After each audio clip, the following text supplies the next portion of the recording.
Good evening, ladies and gentlemen, and welcome to Barnes & Noble Tribeca.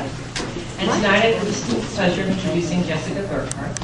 And Jessica, as you all know, is the author of the Canterwood Crest series, which is scheduled to total 16 books. And she joins us this evening to read from her latest Canterwood Crest book, Unfriendly Competition, which is number 12. Am I correct in that?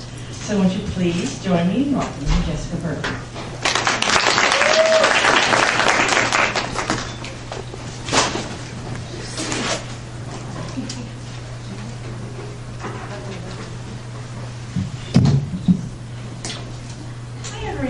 I wanted to thank you all so much for coming. I really appreciate you taking the time on a busy weeknight to come out and see me. And I also like to say a huge thank you to Barnes & Noble for being an amazing supporter, not only of my series, but of the books and me, and backing us from the very first book. Thank you so much for having us. I really appreciate it. And I wanted to do a little bit of talking about what it's like to write Canterwood Crest, and after that do a little bit of Q&A. And once we're finished with questions, I am going to do a special reading that actually will not be from Unfriendly Competition. You will be the first audience to hear what I'm about to read, and the only person who's read it is Editor K. And if you follow my blog or Twitter, you know that she's the one behind the Canterwood series, and she's my best friend, and she's driving all of the books. So you will be the first one to see the full cover that I'm going to unveil, and to hear new chapters that no one else has heard but people that are here. So I wanted to say thank you all so much, and I am really excited to be here. So what I would like to do first is to talk a little bit about the process that I go through for writing Canterwood. When I wrote the first set of books, every book was published bi-monthly. So that meant I had to write a book about every 6 weeks. And that was a crazy, crazy schedule. It took about 10 hours a day, maybe 6 to 7 days a week. And I was writing. And the few things that kept me going were support from my fans and readers, support from my friends and my editor, and my shiny pink laptop that I had to have. So, and lip gloss too. I'm very much like Sasha. Gotta have the lip gloss. Yes, I see lip gloss people in the audience. I have one in my pocket, and I have 10 in my purse, and probably 40 more at home. So that's where her obsession with lip gloss definitely comes from. I had to put that in there. So I'm very much like Sasha in a lot of ways, and I started writing figurines when I was 19, and I knew that I wanted to write, and I thought, I'm going to write this book. I need to get it down. I don't want there to be any inner editor. I just need to get the pages down. So I wrote, and I finished the book in 30 days. And I put a note on my blog saying, oh, I finished a book, I'm really excited, this is what it's about. And an agent actually contacted me, and I thought, whoa, no way. I'm in Florida, she's in New York, this is a major scam, this doesn't happen, no way. And I asked a publishing friend, this can't be right, she's going to ask me for $100,000. Say, I'll publish her book. But she actually turned out to be from a legit agency. And very, very soon after we worked to revise it, we submitted it to Simon & Schuster. And they said, you know, instead of 1, how would you feel about 4? And of course I said, absolutely, I would love to do that. And from the very beginning, I had a very, very special relationship with my best friend Kate, who is also the editor, the very famous Editor K of Canterwood Crest. She is sitting in the back with the tiara necklace that we both have. And she has been the driving force behind these books. Whenever I get stuck, instead of sitting there and moaning, and I don't know what to do with this plot, and where do I go, we have a sleepover. We get junk food, we get caffeine, we load up on everything we need to get the next book set. And maybe Sasha's going to fall off course, maybe something's going to happen with the trio, what's Heather going to do? I don't know. What do you think Britt's going to do? And we work it all out, and we stay up all night until we get it figured out. And it's so much fun, and I'm so lucky to have such a wonderful editor who's there to support me and just work the series. And she loves it as much as I do, and hopefully as much, I know she loves it as much as all of you do. So she took the series from 4 books to 16 and got us this super special. So I am not alone in where I am, and the books would have stopped at 4 without her. So the writing process, as I said, there's a lot of brainstorming. I'm writing really fast. They're starting to slow down now, which is kind of a nice break because I get to write other things and really put even more thought into how the series is going to go and where it's headed, and that's exciting and fun. And when I was writing the book, the dream I had always had as a kid was to attend an equestrian boarding school and to have a horse and have friends and to compete on a team. But when I was 13, I had to have spinal surgery that prevented me from riding ever again. And I was so devastated. I thought, that had been my dream. I wanted to be like Sasha. I wanted to make the United States equestrian team. I wanted to ride for the rest of my life, open a stable, and I thought the door was completely closed to me. So instead, I waited 6 years until I was 19 and finally able to return to horses. And I wrote Take the Reins, and now I am finally riding again through my characters. And that is the most amazing feeling. So what I would like to impress upon all of you is that no matter what you dream, if you want to be a ballet dancer, a figure skater, an artist, a lawyer, it doesn't matter how old you are to start young.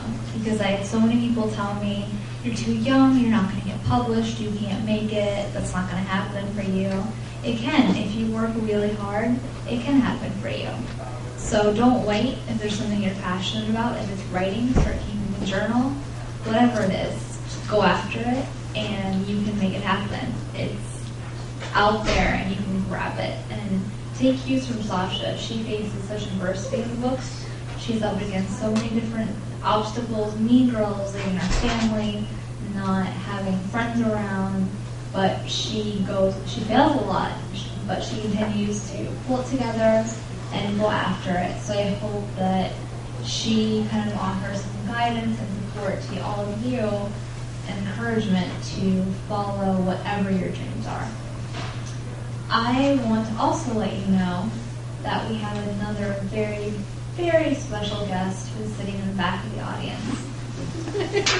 And the guest is Jill.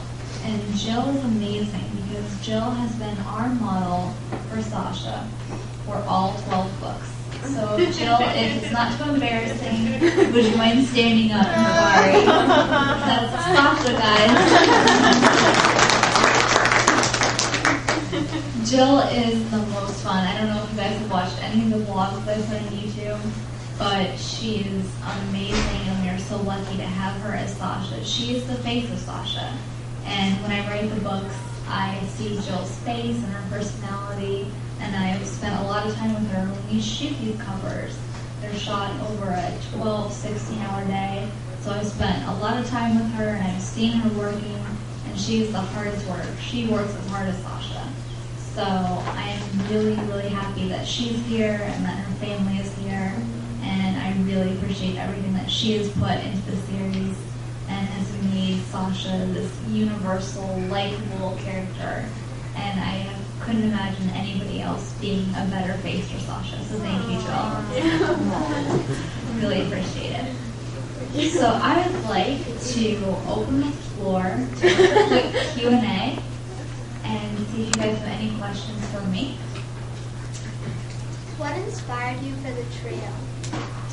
The trio inspired me from mean girls that I met in school, so I blended a bunch of them together and decided it would be boring if I wrote a book where everything was perfect and easy and happy and Sasha got to Canterwood and just kind of sailed through it and there weren't any problems.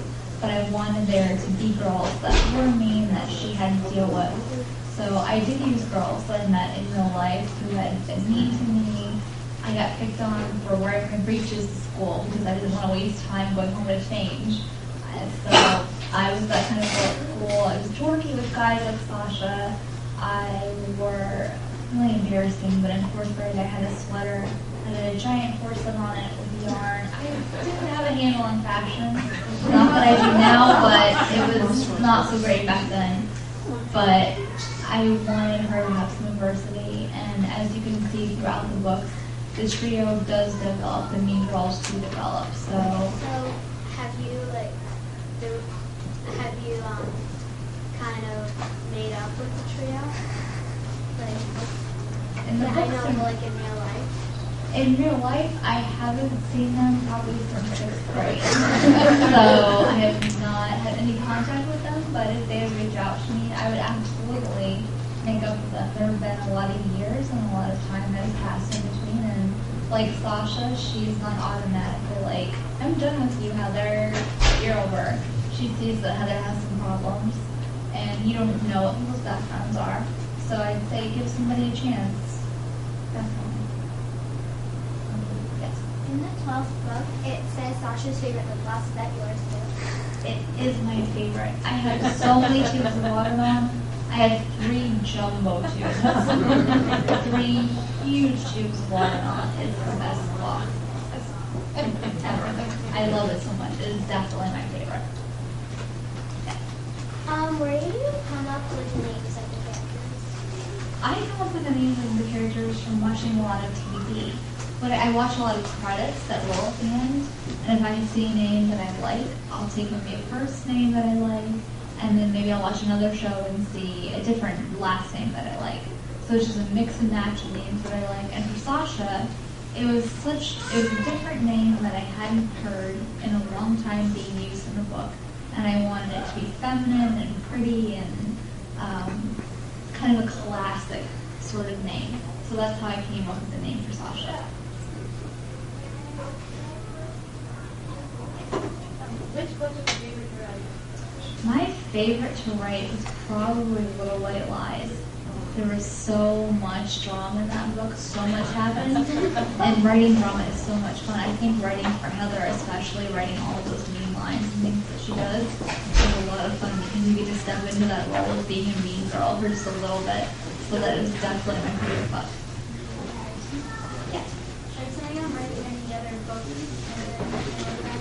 I am. I definitely plan on writing more. Canterwood is definitely my first priority as a series to write, but I will be writing more books, different series, hopefully different YA, books for a little bit of older readers. I want to write as much as I can and hopefully continue to make this my career because it is my dream and I want to continue that, absolutely.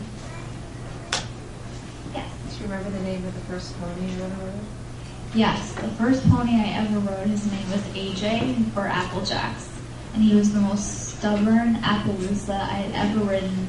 He would yank his head down, take giant bites of grass, and I would come home with my fingers bleeding because he would just seesaw the reins through my fingers to get grass. So that was more important to him than actually getting in a lesson. But I finally learned how to work with him, and we bonded and worked well together. So that was the first horse I rode. I heard a rumor that there might be more Canterwood Crest, but that's true. That is a rumor, and you guys are the first audience that I can confirm that to, actually. We are not stopping at 16. In fact, we just signed a deal for 20. So there are going to be more, and I am so excited to do that because who wants the drama to stop? I don't want it to stop. And I am so excited to keep writing and to stay in Canterwood. So this is totally exclusive to you guys. No one else has heard it. So I'm really, really happy to be able to tell people in person. It's so much fun. Yeah. We're hopefully working on that. It's a long process. We need someone to option it.